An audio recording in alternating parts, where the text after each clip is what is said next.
I'd like to introduce a prisoner of the festival, a very great friend of the festival, Arnon Grunberg. Arnon, come on up. Yeah, prisoner. Okay, a prisoner. And James Gabbe, very old friend. Very old friend.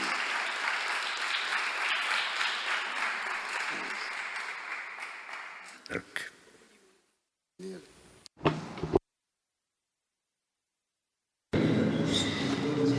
His first novel, Blue Mondays, assured him a place among the literary elite. His later work confirmed his talent and fulfilled the hopes of Dutch literature.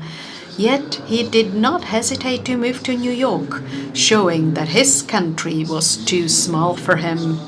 His writing undermines taboos, ridiculous preconceived notions, and mocks stereotypes. He's one of the most subtly outrageous provocateurs in world literature. He is also a journalist. His columns from war conflicts have attracted the attention of world media. Arnon Grunberg will be introduced by the poet and founder of the Prague Writers' Festival, Michael March, and by the writer and citizen arts producer, James Gabbe. I promised everybody we're going to have some fun. So let's have some fun. I hear the word Arnon, and also the character of Arnon, it's like Jumping Jack Flash. It's a gas. Arnon sounds a little bit like gas. Sort of... like gas? Like gas. You're a gas. I take it as a compliment. It's a compliment. It's a compliment. We're very pleased to see you. We know each other a long time. All of us really know each other a long time. And let's hope the audience remembers us in this case. So I'd like to ask really, what are you doing now, Arnon? He's running around every place, writing all the time. So we want to sort of give him some roots, fixate him with roots. What are you doing now? What I'm working on now, or yes, I do travel a lot for several reasons. One of the reasons is that you keep inviting me to come to Prague. And I cannot say no, especially not to you. Although once I said no. But in between, I'm always working. I think for a novelist, for an author, it's extremely important, at least for the author I'd like to be, to have some discipline. So it doesn't matter where I am. I can be in my own apartment or I can be in a hotel.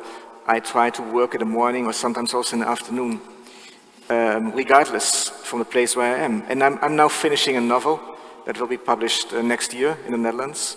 But also I always write columns, not anymore on a daily basis, as I used to do for 8 years for a big Dutch newspaper. But still there are other columns I'm writing, commenting on things that are happening in the world, preparing like tonight's discussion, so I'm reading other authors' works. And in between, I'm meeting people. I think for a novelist also, I mean, you are always observing people. You're not. And once I compared a novelist to a spy, which was maybe rather insulting to both the spy and the novelist. But I think observing yourself and other people is extremely important for somebody who's writing novels. Well, you met Jim. We had dinner together in New York. You met Jim. I never met him before. You never met him before? Just kidding. He was the waiter. He was the waiter at the time. I was. And I gave Jim this fantastic book. He didn't give me this book. I bought this book. I believe I gave it to you. No, he didn't give me I gave it to you. Here. It's called The Jewish Messiah. And Jim is entranced, seduced, taken by the Jewish Messiah. So maybe tell us a little bit of your reading of the Jewish Messiah, and then ask Arnon his writing of the Jewish Messiah. I'm going to actually ask Arnon some questions about it, but here it is, The Jewish Messiah. It seems pretty straightforward as a title for a book, but there is much here. And I wanted to ask you, this is a book, you could have titled it The Book of Ironies, because the title, The Jewish Messiah, is so full of irony. As I went through the book, the further I got into the book, the more ironic it became. I want to start with asking you how you arrived at this title, The Jewish Messiah, given what this book is really about. Well, of course, I mean, sometimes you start a novel and you don't have the title and it comes as the last thing. And sometimes you start with a title, and in this case, I started with a title. And as many people have pointed out to me before this conversation, of course, there's only one Jewish Messiah, at least to most people, to the Christians, that's Jesus. But there are other religions as well, and in a Jewish religion, most Jewish people are officially, or at least theoretically, still waiting for a Messiah. Speaking of saving the world, I mean, what else is the Messiah doing but saving the world? So you can even say, I was thinking about it while listening to the debate last night, that the whole notion of saving is something very messianistic. But as we all know from history, that the concept of the Messiah, somebody who thinks he is able to save the world, often means also lots of violence. It means that you are not saving the world in reality, you are destroying it. So that was what the notion of the Jewish Messiah meant to me. It's like that how terrible it would be that the Messiah indeed would come to this planet. And even in Christianity, there's a notion that we should wait. We should not want to come Jesus really back to this planet, because in the Bible it says in Revelations, we know from this part of the Bible that terrible things are going to happen before he comes, and maybe these are so terrible, the end of times is so awful, that it's better to postpone the coming of Jesus. So all these thoughts went into the title, and then of course, I mean, I knew I was writing about, well, maybe you want to ask a question before I continue my monologue.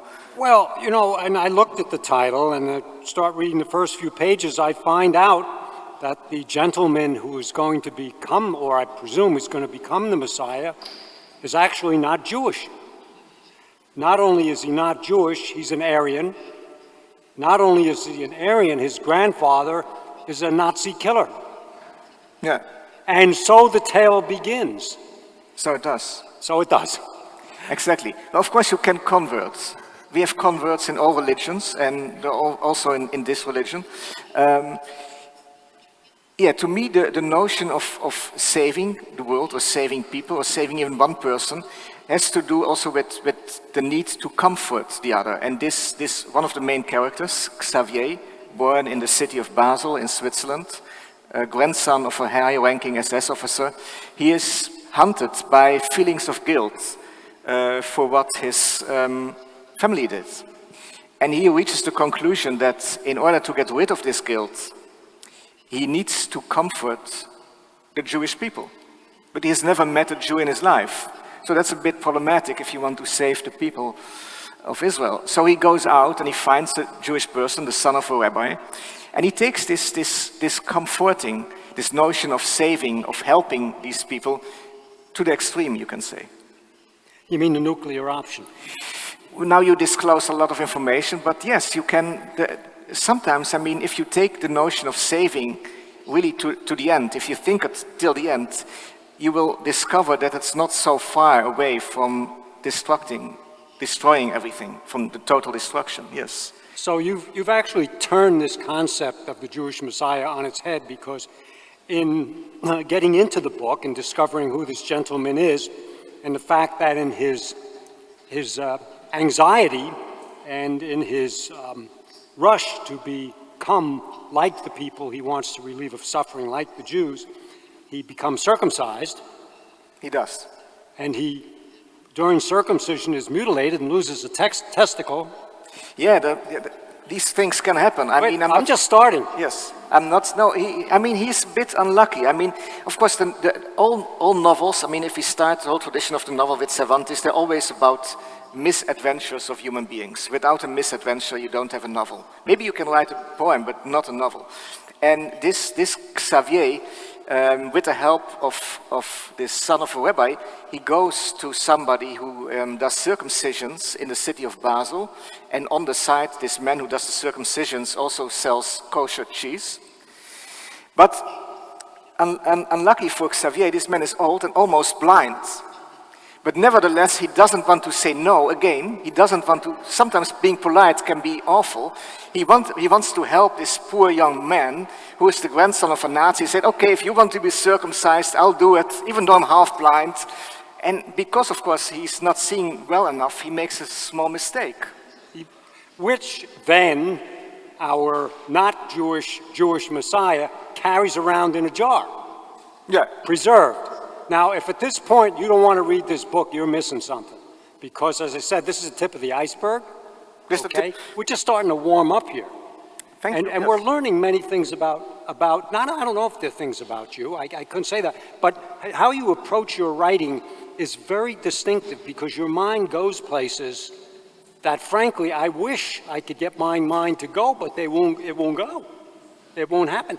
How do you arrive at taking this non-Jewish Messiah to a Jewish surgeon who's going to circumcise him, but he's half blind, and cuts off his testicle, and this testicle then becomes a symbol of this erstwhile Jewish Messiah that carries around and people actually start to worship it? Yeah. Really, folks. I mean, it's crazy, but it all works. It's Chinese. How do you do this? It's very Chinese. Chinese story. You know, it's funny, I've been translated into, I think, 29 languages, but the Chinese found my work too difficult. No. Seriously. No, back to your question. I think the novelist has many enemies, but self-censorship is one of his biggest enemies. So the moment I feel often shame, I think as many people do, but the moment I start writing, I don't feel ashamed anymore. I'm not afraid of what people will think of me as an author when I write this novel, or whether they judge me and think this is moral or amoral. I think a novel by nature is in this gray zone where things are both good and bad, and where it's not about dividing the world, which we often do, and I think this is unfortunate, in here are the good people and here are the bad people. So to me, I wanted to achieve many things with this novel, which I wrote, by the way, quite a while ago. I wrote it, it was published in 2004. But one of the things I want to show is how good intentions, how the best of intentions even, can become very soon extremely perverse and extremely dangerous and destructive. About this, and of course, I mean, as I said before, I mentioned that a novelist is a spy or observer. This might sound a bit cold, but I do think, I mean, we are all observing each other, we are all learning from each other, and sometimes the novelist, the writer, is stealing from reality. And one of the things I took from reality was this notion of a man. When I was young, I grew up quite religious, and in the synagogue in Amsterdam I was going to in the 80s, we had a man from Austria who happened to be the son of a high-ranking SS officer who wanted to become a Jew because he was so plagued he was so hunted, he was so destroyed, I would even say, by these feelings of guilt and by this inability to make peace with the past of his parents. And in the process of becoming Jewish, he killed himself. But this man, I will never forget this man coming for maybe 6 or 7 months to the synagogue, and on the one hand being a stranger there, and on the other hand hoping to be accepted. And I think, I mean, I was still a kid, but I think I remember that one day after service, he told some people, and I was standing next to him, that indeed he wanted to comfort the Jewish people.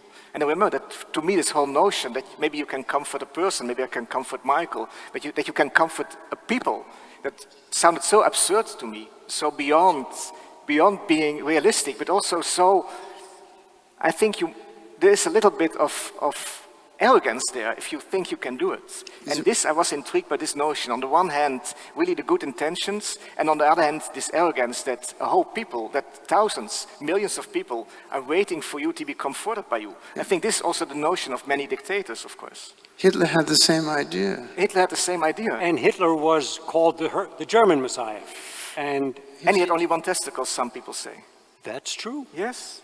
This is about Hitler. So if you know some of these, this I think is what makes for a great novel. When the reader starts bringing his own experience or his own readings to that novel, Of course. and starts believing that himself. I don't know if when you wrote this and came up with the title you had in mind that indeed Hitler had possibly one testicle and indeed was called the German Messiah and believed he was saving his people, and he did so or went about doing so by in the end destroying the people. Yeah. Of Did course, you have that in mind? To be honest about the testicle, this is speaking of irony, this I only found out while writing this novel. But the other things I had in mind, of course. Yes, the other things I had in mind. There are always, it's rarely that only one idea is giving birth to a novel, at least in my case. So another thing that I can mention, another anecdote I can share with you, is that I was sitting somewhere in 2002 on a plane. I was flying from London to Tbilisi in Georgia, and had a conversation with an English businessman who was doing some kind of businesses over there, and suddenly he started speaking about the Middle East, which was, at that time, it was the Second Intifada, and he made this, to me, slightly uncomfortable comparisons between the Jewish people and the Nazis. But he did it in a way like as if it was completely evident. He said to me, the Jews are the new Nazis. And he was looking at me, and I thought, should I tell him that I'm Jewish or not? Maybe it will make him uncomfortable. Maybe it's politer to say nothing. I decided to say nothing. But I remember this conversation and also my own reaction to it. My own, you can say, it was cowardice. It was not very brave to say nothing. But I didn't want to provoke him more or to go into this discussion much deeper.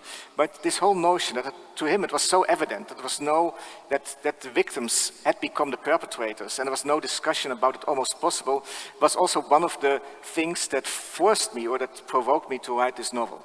To see what, if we take this idea seriously, what can happen. Okay, so in taking it seriously, and it appears you did, as you wrote the novel, as we get to the end of the novel, the conclusion of the novel, in effect, you turn everything upside down because the Jewish Messiah, at least as far as the historical record goes, turns out to be not that dissimilar to Hitler.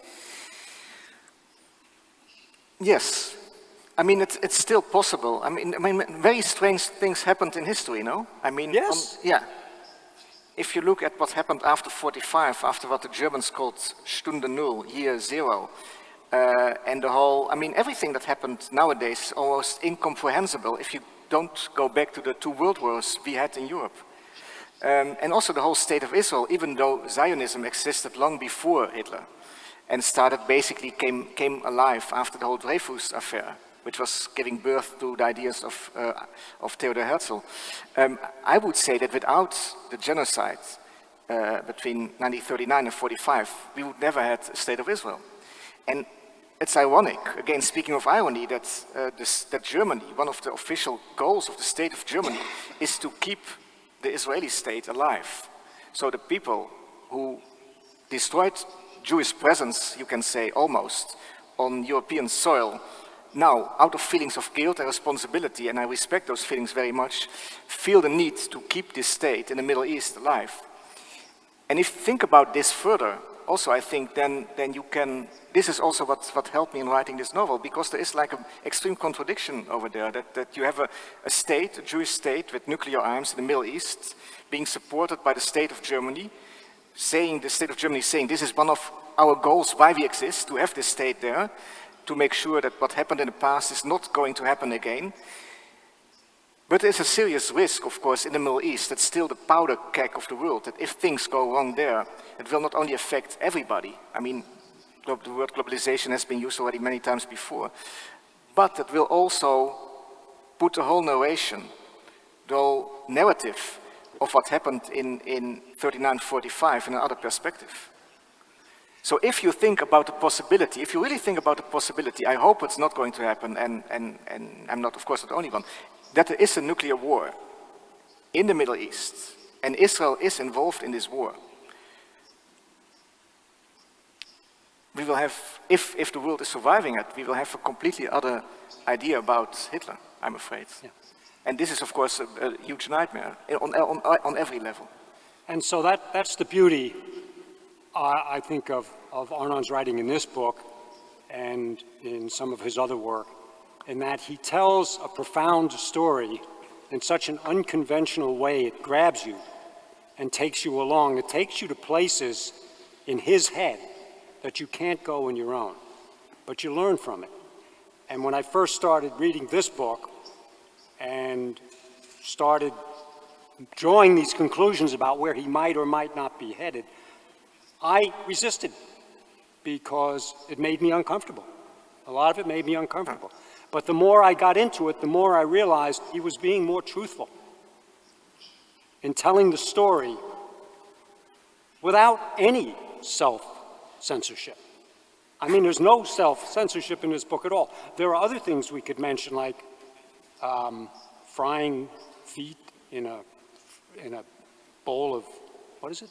In a deep fryer. Deep fryer, yes. And a woman who makes love to a knife. A butter knife. And a butter knife. It goes on and on. I mean, but it all is of a piece. It's all for the same reason, to sort of create the truth through the expression of the absolute absurdity of human behavior, because that's what it is. We all live with this every day, and I say, I salute you. This is an extraordinary work. Yeah, I mean, the violence, there's violence in it, and it's always the discussion, can you describe violence without glorifying it? And I wanted to show also in this love, I mean, I take it very seriously, but pain can be so forceful to people that they are forced to cut themselves, or that are forced to hurt themselves in order to feel other pain less. And of course, there's something tragic and something that is treated usually by psychiatrists, but it's also, I wanted also to take it seriously as something that is intimate and lovable and necessary for this person. So in a way, I mean, I agree, there's a lot of absurdism in this book, but I take the pain of my characters absolutely seriously. But I do take a step back, and I wanted to show, which I think is what you see in reality all the time, that even though the pain is there and is huge, the comical aspects, what you call the absurd, is also there. It's not one or the other, it's the two at the same time. It's absolutely the case. I don't know if we want to continue with Well, I'd like this to book, because shrink Arnon's head and you can carry it around. and that's another To cut it off. Yeah. There you go. That's Shrink another it. element of the book. Shrink. If you want to have, and actually the love affair, which starts pretty much at the beginning and carries through the entire book, is at moments extremely painful, but You mean between the two boys? between the two boys. But the love they have is the one, at least for me, it was the one continuing redemptive theme through the book. You always came back to their love, their ability to hold on to each other with all the Yes. craziness they're going through, which includes, by the way, translating Mein Kampf into Yiddish.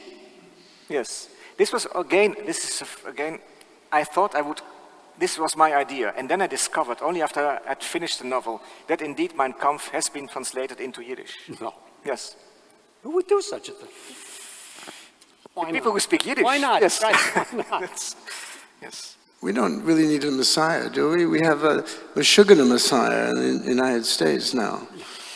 He's another example of somebody who has messianistic aspirations. But I would say you can say the same about Putin and about many other, too many. Yeah, we have in the many. Philippines somebody who has messianistic aspirations, yes? I have this impression, though, that you're not a political writer.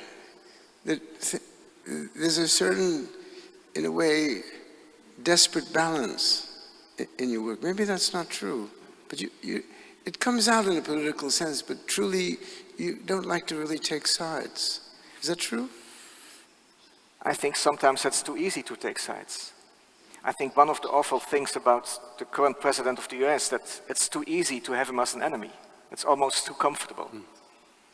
We need a better, a more intelligent enemy. Who would be an uncomfortable president? An uncomfortable president. Uncomfortable president. I think, well, in many ways, of course, he is very uncomfortable.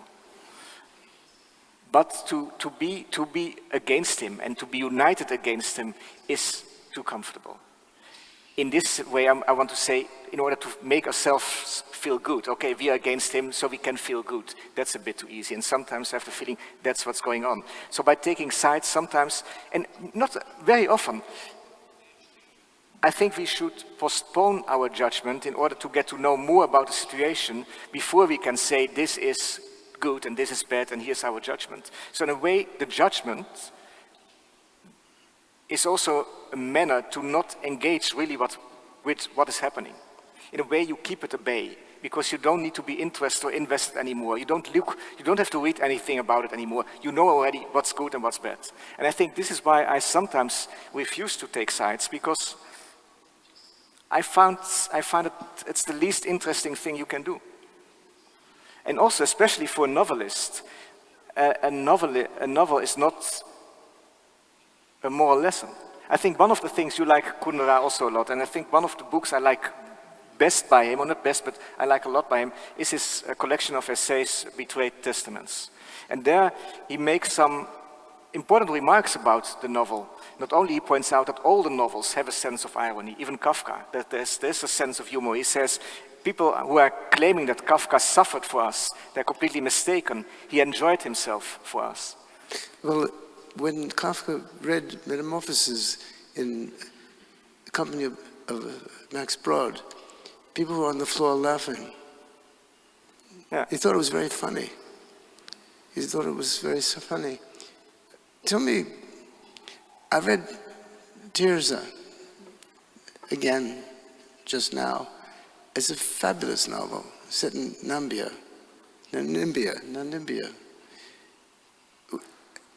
How did you come to this novel? And also because Namibia is a sort of very good German food. Did you know you can get pig's knuckles in Namibia? Namibia. Pig's knuckles. It's only the third part of the novel is set in Namibia. Tirza, written 2 years after the Jewish Messiah, is mainly about a father-daughter relationship, about a father who cannot let go of his daughter, who loves his daughter too much, you can say. And also there, I mean, of course, we have to we are convinced that love is something positive, and in general it is. But I wanted to show that that even the love we consider the most pure, or we idealize that kind of love in our culture, I would say the love between a parent and a child, is extremely compromised and often painful and can lead to violence. And also I wanted to show there that the violence doesn't come from the monster. We don't start with a monster. The monster slowly comes into being by circumstances, and also in a way by not allowing himself. I think there is a danger in being too civilized. If you don't allow yourself, if you're afraid of your own fantasies, if you are judging your own fantasies and your own thoughts, then I think there's a real danger that you will act upon them at a certain point in your life. There's in German this nice saying, die Gedanken sind frei, the thoughts are free. And I think that's very important to remember that. And this father in my book, Tirza, I think he is so obsessed by the idea of not only being successful, but also being civilized, being polite all the time, that he cannot even stand his own thoughts anymore. And for that reason, he doesn't know himself.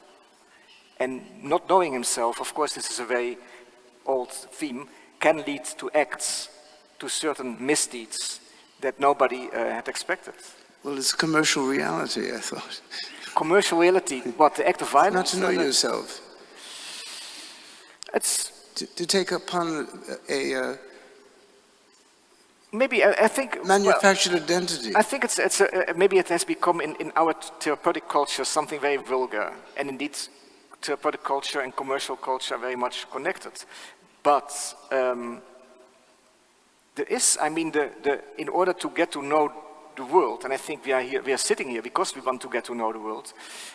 You cannot exclude yourself. You cannot say this. I can gain information, I can have knowledge about the world, but I cannot have knowledge about myself. I think you are part of the world, so you are also an object of your own, you study yourself also. And in this way, I think self-knowledge is not only something trivial and something vulgar, but something real. But then again, only if you really if you're willing to accept. And I think this is quite important, for me at least, that the enemy is always inside yourself. That you cannot be, that you cannot say, I want to know only the good things about myself. Is the enemy beautiful? I think the enemy, again, yesterday we had this whole discussion about how do you define beauty, but one of the things you can say maybe about beauty is that often people feel attracted by it. And I think by the enemy, there is some big attraction, of course. We feel attracted by the enemy. We're obsessed by it.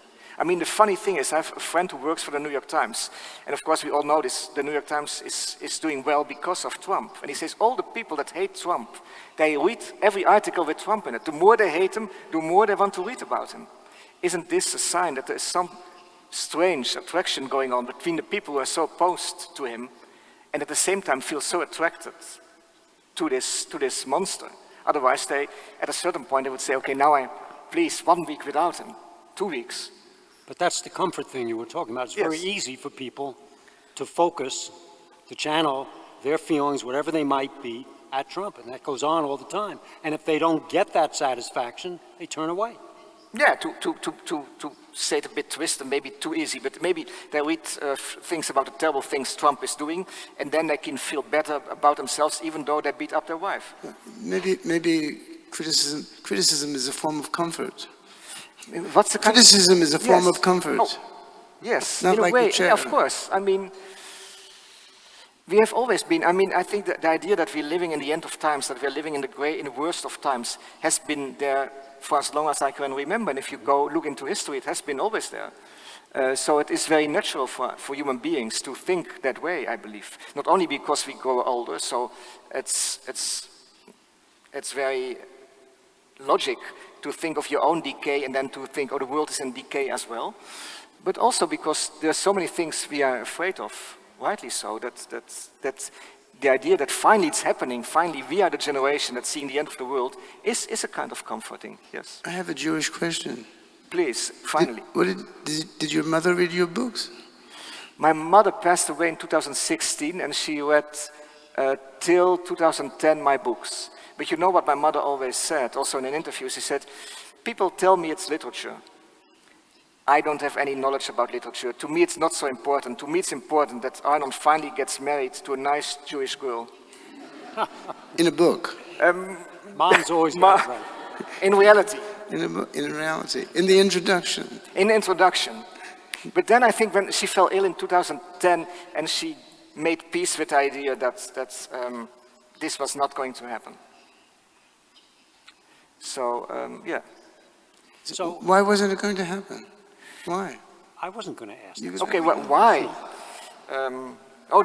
You can ask me any personal questions. I wasn't at that time in love with a Jewish woman, and also I didn't feel like marrying anybody. You could marry your mother. That's what I always told. To get out of the draft. Michael, that's what I always have been telling her, and then she was giggling and said, no, that's illegal. So, Arnon, earlier we were talking about where you get inspiration for your novels. And, you know, Arnon's a very, very well-known journalist in the Netherlands and throughout Europe. And I was wondering if you could talk to us a little bit about that connection between your journalism and your novel writing. I started doing, my first novel came out in '94, and then I did write also columns for newspapers, but mainly about my life, about literary life. And then in 2006, we had a war in Afghanistan, and the Netherlands was sending soldiers to Afghanistan. And I thought I would like to do something different for my articles in the newspaper. And I asked the newspaper and the Ministry of Defense in the Netherlands if I could be embedded with the army. And first they were very reluctant because I was not an official war correspondent, but I insisted, and with the help of my assistant at that time, who's here, Johannes, I managed to get in and I traveled with the army to Afghanistan. And this was for me a very important moment in my life, because of course it was a culture shock. I've never been a soldier. There was still a draft when I was 18, but I didn't have to go to the army because a psychiatrist checked me. Well, you know, of course. No, it's not a joke. You read it's your serious. book, right? No, I guess so. And the whole war zone, I'd never been to a war zone, and I wrote about it, and I thought this idea of being embedded, you can do it not only with soldiers, you can be embedded in a hotel, you can be embedded in a psychiatric hospital, you can be embedded in a slaughterhouse. So I decided to do once or twice a year a big journalistic project where I embed myself in a culture or among a group of people I don't know. So I did work, like in 2017, 2 weeks in several slaughterhouses. In 2013, I was living for 2 weeks in a psychiatric hospital in Belgium among patients who were suffering from delusions, from what was still at that time called schizophrenia. I did work as a chamber boy in a hotel in Bavaria. I worked on a Swiss dining car in a train. That was what I was doing for my novel Birthmarks. For 10 days, I was alongside a psychiatrist who was working in suicide prevention. And I've been a few times also with the US Army to war zones. And of course, I mean, I told Michael before we started this conversation, to me it's very important to divide fiction and non-fiction very clearly. The moment I write non-fiction about let's say, a war going on or being with patients in a hospital, it's extremely important to me that this is accurate, that I cannot make things up the moment I write for an article, for a newspaper, non-fiction about real people, real events. And that's what I try to do. But despite that, of course, the things you see, the things you encounter can give you ideas for novels, and often that's what happens. So Arnon, maybe read this piece. Arnon chose a piece to read as part of sort of his journalistic endeavors. Maybe read this piece now. Yes. It's appropriate time. Yes. So in 2018, in the late summer, I was embedded in a nursing home in Belgium where I lived with patients for 2 weeks. And I wrote every day an article about it in a Dutch and a Belgian newspaper. Of course, with the permission of the patients. They gave me permission to write about them, to meet with them. There were some patients who said, I didn't want you to write about me, and they were left out of the articles. And here are some of these articles in translation by Sam Garrett, my English translator. And the overall title is, Happiness is the Possibility of an Escape. The cab driver who brings me from St. Peter's Station in Ghent, Belgium, to Life Care Center Zuiderlicht, in English Southern Light, in Mariakerke, says, once we have arrived at our destination, oh yeah, I brought someone here last year. The newly built nursing home is bordered by forest, with almost no houses, no people either for the moment. The driver looks at me questioningly as he lifts my suitcase from the trunk, as though he can't quite believe that this is where I'm supposed to be. I've ended up in the middle of nowhere, which is probably symbolic. Decline must not take place at the center. Muffling away the preliminary stages of death, the dissolution keeps us calm. Having in the past gone embedded at, among other places, a hotel, several slaughterhouses, and a psychiatric hospital, a nursing home seemed to be the logical next step. Man begins his life as a creature in need of intensive care, and that life usually ends in the same way. In between, one has the restaurants and cafes, the therapeutic divans and the jobs, the latter of which do not necessarily entail killing in a slaughterhouse. The difference is that parents are deemed to provide care for their children, while the care of adults is usually farmed out to professionals. The aristocracy, after all, once left the care and raising of its children to servants. Wherever caregivers begin speaking of quality of life, the end is in sight. And in the way a restaurant reviewer analyzes restaurants, I'm out to thoroughly analyze the final phase of care, to evaluate both the quality of life and the care, to the extent that they can be distinguished one from the other. And so on my website I announced that I was looking for a nursing home. 2 homes responded, both of them in Ghent. Steve from Zuiderlicht called me in early July. He said, we would be pleased to have you. We are an open house. We have nothing to hide. On August 20th, 2018, I walk in on the Monday morning staff meeting at Zuiderlicht. Steve turns out to be a jovial fellow, wearing not only a striking armband, but also a fashionable, short-sleeved shirt. The staff is talking about planters. Steve says, €1,000 for some stupid planter that isn't even environmentally sound, forget it. I think that's too fucking expensive. Planters are important, particularly at a nursing home. Death and decay may be knocking at the door, but life remains welcome, even in the form of plant life. I'll be staying here for 2 weeks. The first week has now begun. Zuiderlicht currently has just under 50 residents. On the first day, I made the mistake of referring to them as patients. I won't do that again soon. Steve says, here we talk about residents. The home has 3 departments. One for early dementia, referred to as Luna, to avoid stigmatization. The second is for those with a mental disability, and is referred to as OAs, for the same reason. And finally, there's Orion, reserved for those with a psychological vulnerability. Psychological vulnerability can be anything from anxiety attacks to borderline syndrome. I've been assigned a room in a new, as yet unoccupied wing. On the same level, the ground floor is Luna. I eat dinner with the early demented. Not all of the Luna residents are easy to communicate with. There's one gentleman in a neat checkered shirt who holds his right hand in his left as though it were the Bible. Otherwise, he remains completely rigid. He doesn't speak a word. Hasn't for a long time, apparently, although I've heard him sneeze. 1 floor up at OA's, you have Vicky. She wears a floral dress and black spectacles, a pair of headphones around her neck. She says, I've been sick, but starting to get better. My daughter is staying with my sister now. I ask how old her daughter is. She doesn't know. Someone else says, she's 10. Then with an almost triumphant smile, Vicky announces, she was here only yesterday. She kissed me 3 or 4 times. No one at Zuiderlicht receives treatment.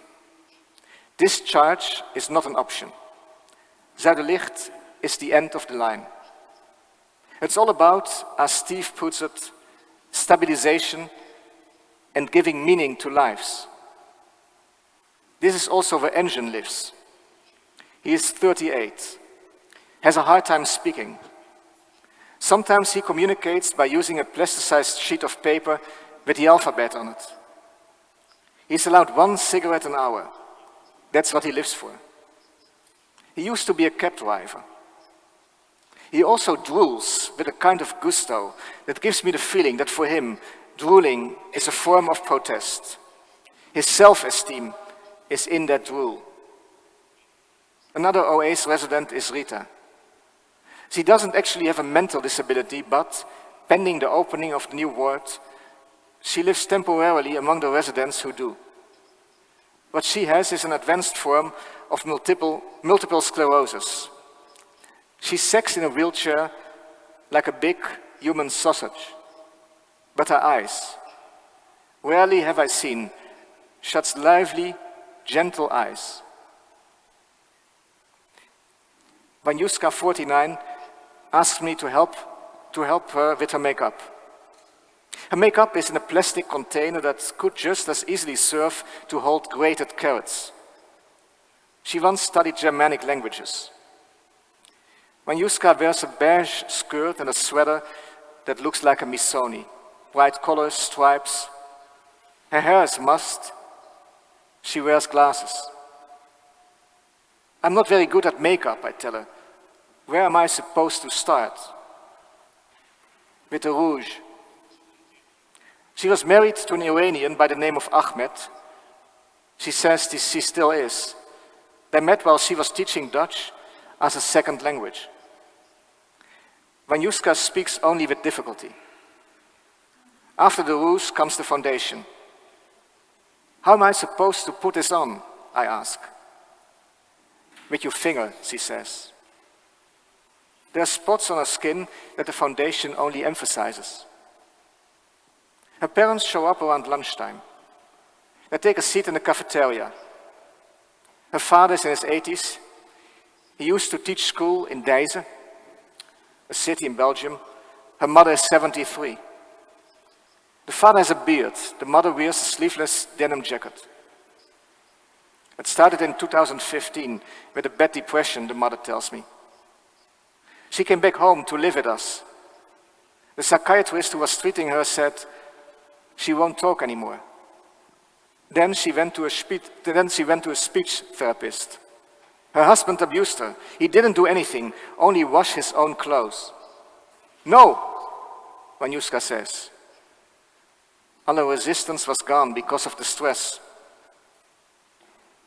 Vanyuska eats a hot lunch in highly original order. First a bit of fish and potatoes, then a dessert, chocolate mousse. Then she goes back and finishes the fish.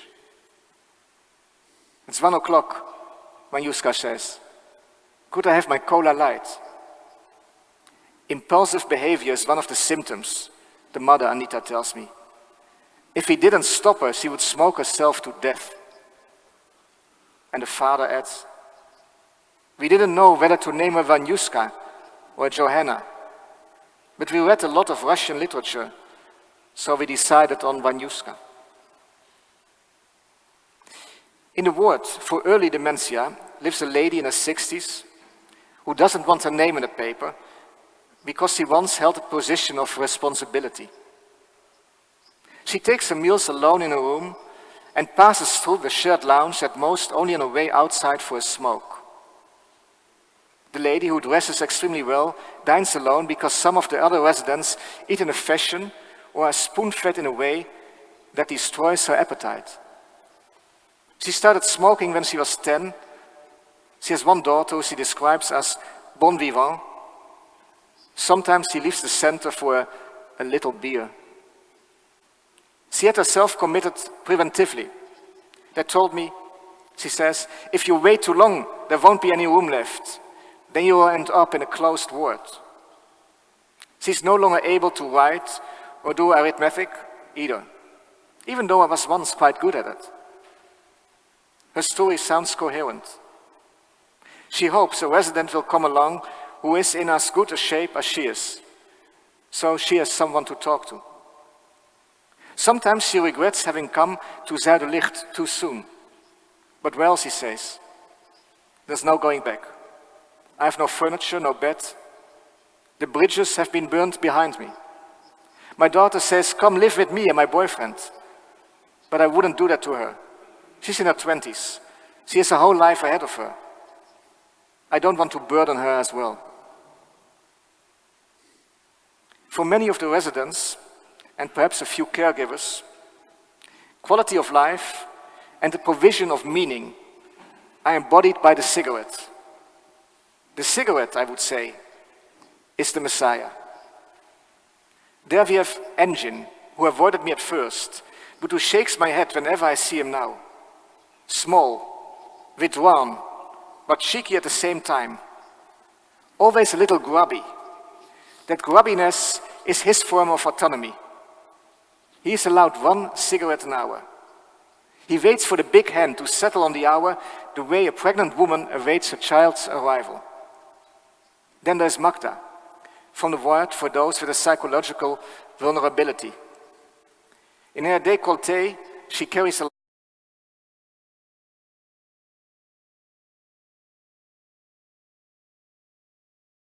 caregivers. She regularly asks me to take her out for a walk. Magda is confined to a wheelchair. We are barely out the door when the lighter is fished out of the décolleté and the cigarette is lit.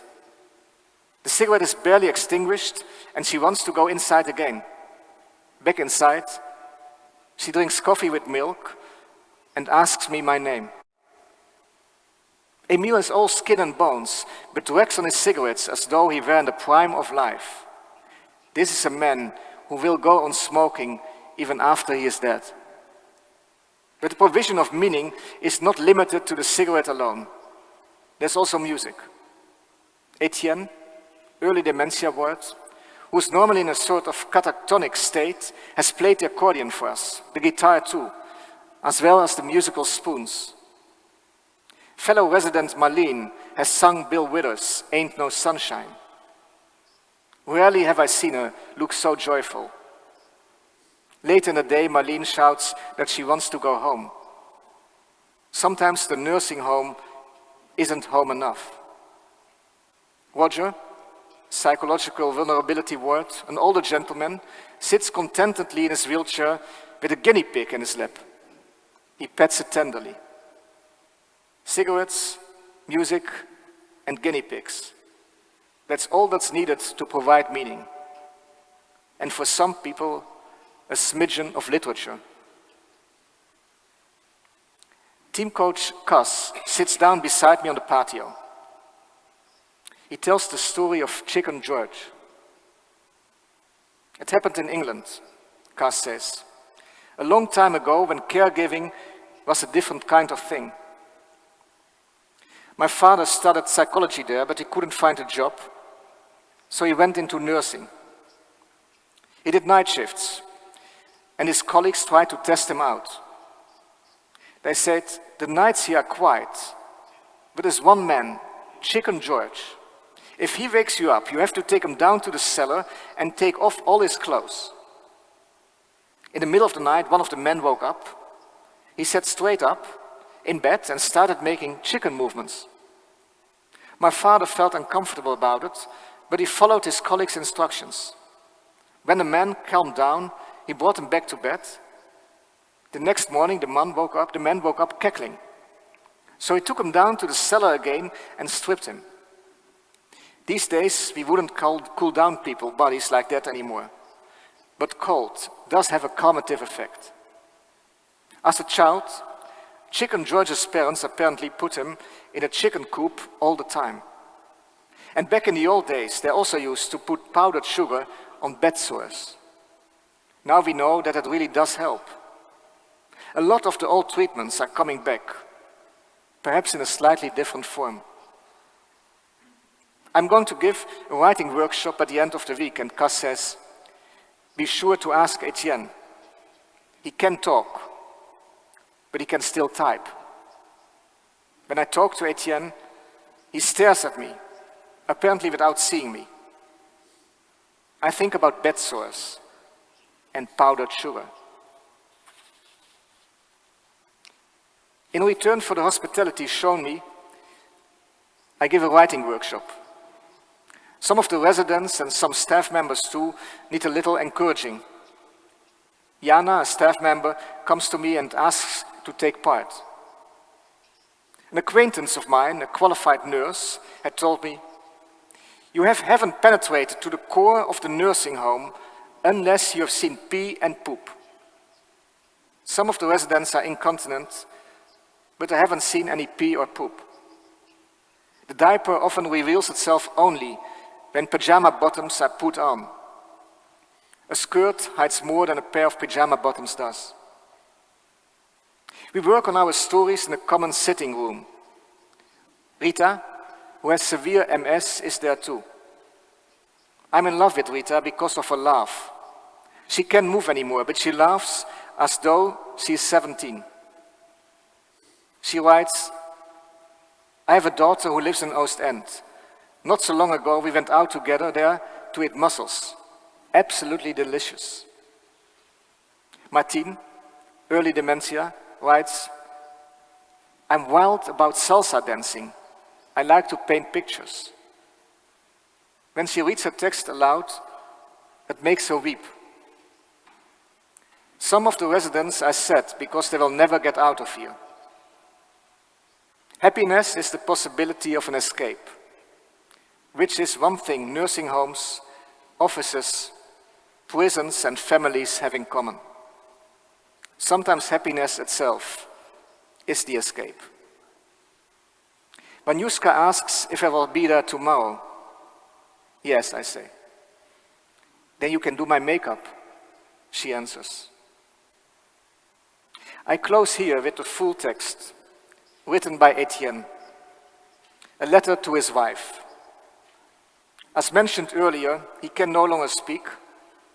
He walks like a robot. Sometimes he plays the accordion, and he types, Vivian, are you coming to see me today? I don't feel good. Regards, Etienne, XXX. Thank you. Thank you.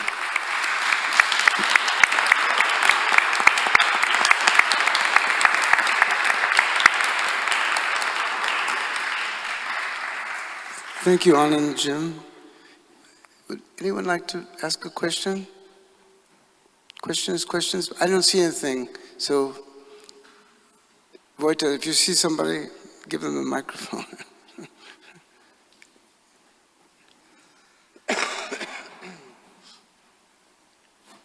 Sorry, it's me again. Is there a parallel of absurdity between the Jewish Messiah and any religion? In any religion? Religion. I mean, I could be specific, but I don't want to.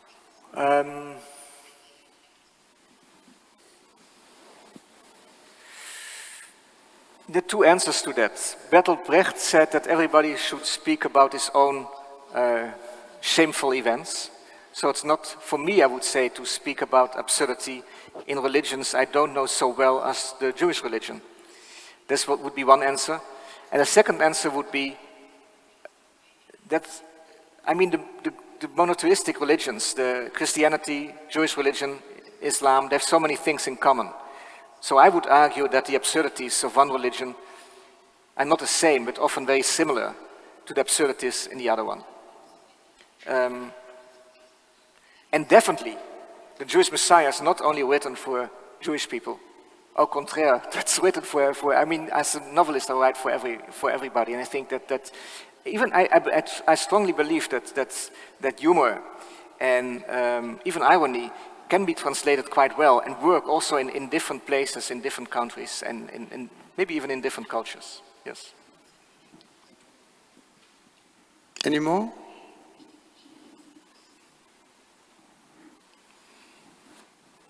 I don't see anything. You see anybody? We see anybody? And people will shout, no, if they want to ask Nobody. a question. They won't remain silent. I don't see anything. So we answered everything. So thank you very much, Arnon, bless you. Thank you. I mean, Really? am I still a prisoner of the festival, or do you let me out? You're leaving? No, kidding. I'd like to be a prisoner, you know. You can't leave. No, I'd like, you are, Sit there. Oh, sit there, okay. Sit there and age. an age. And Jim, thank you so much. Pleasure. Bless you. Well, thank you. Another question. Oh, that's very good. Hi, I'd just like to ask, where did you feel most imprisoned? Where did you feel most imprisoned? When? I think I felt, I hope I understood your question right. The first time when I was in Iraq with the US Army, I felt quite imprisoned for several reasons. And my last project I did was in a secure youth facility where I lived with children aged between 12 and 18. And my cell, I lived in a cell like children, and my cell was also locked at 9:30 in the evening and was opened at 8 o'clock. And the first time I was in a cell, it was the first time in my life, I had the feeling of that being imprisoned is an extreme feeling of loneliness. I think it was one of the moments I felt extremely lonely. And I had one advantage, unlike the other kids, I did have my mobile phone. But for me, the moment the door was locked and I was really imprisoned, I felt an amount of loneliness that surprised me. And the other thing that surprised me after a few days, I was so adjusted to the fact that I almost missed it when I forgot to lock the door. I hope this will I think the same can be said about Michael. I'll miss it when he forgets to lock the door. I hope he won't forget it tonight. I don't hear a word. Oh, you're okay. I will tell you later. Yes. Deaf. No, it's hard to. Yeah, Fine. I will tell you. Yeah. I feel rather than see. Any more questions? Questions? No more. Okay, so thank you very much. A rose is a rose is a rose. Thank you. Bless you. Chair. Thank you. Thank you. Wonderful. Thank you. I said, I hope you know, you're looking up again. Yeah, that's what I said.